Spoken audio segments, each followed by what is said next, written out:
Urbanization is a process in which an increasing amount of the population moves in cities and suburbs. It is an idea that began in the early 1900s and ever since has had an impact on society. Today, more than half of the world population lives in cities and suburbs. Rio is a really beautiful place and it's a hotspot for tourism. Though, when tourists do go to Rio, it's very rare that they get to see the parts of Rio that are less developed. In Rio, the slums that they have are called favelas. The favelas spread across the mountainside, right above the wealthier parts of Rio, though we still don't notice they are there. Rio has a rapidly growing population. People continue to move into Rio in search of jobs. This does not help the people in favelas because it makes it much harder for them to find a job that is willing to take them. Because of the increasing amount of people moving into Rio to get jobs, people in favelas go into the drug dealing business to support themselves and their families. For the people living in favelas, drug dealing is a very easy way to get money.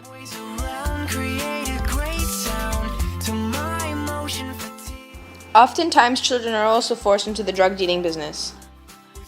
To add to the dangers of drug dealing, the Brazilian military also come into favelas to try and eliminate all drug dealing businesses.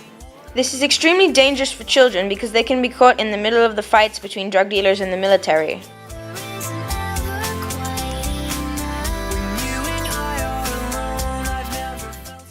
The people in favelas have no power. When the government needs the people to move, they have no choice but to do so. Living in favelas gives you very limited privacy because you're living very close to your neighbors and the buildings are not spaced out. Go alongside the dangers of living in favelas, the living conditions aren't good either. Many children die before the age of 18 because of the violence and because of the horrible living conditions and diseases that they could get. Living in favelas is not an easy task. It's very difficult to support yourself, let alone your entire family. Because everyone lives so close together, the diseases that fly around the favelas spread like wildfire. Like we said before, there are a lot of trash in favelas. This is a very easy way for disease to spread, and it's very easy for children, especially, to get these diseases. Just like in India, children in favelas are pressured to find jobs and mature much more quickly than children in other countries. There are a lot of connections we can draw between the Industrial Revolution and favelas. One of the strongest connections we can draw are the living conditions.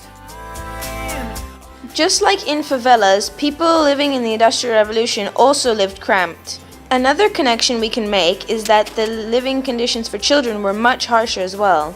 Also, in the Industrial Revolution, people had very similar jobs because they were the easier jobs you could take to support your families.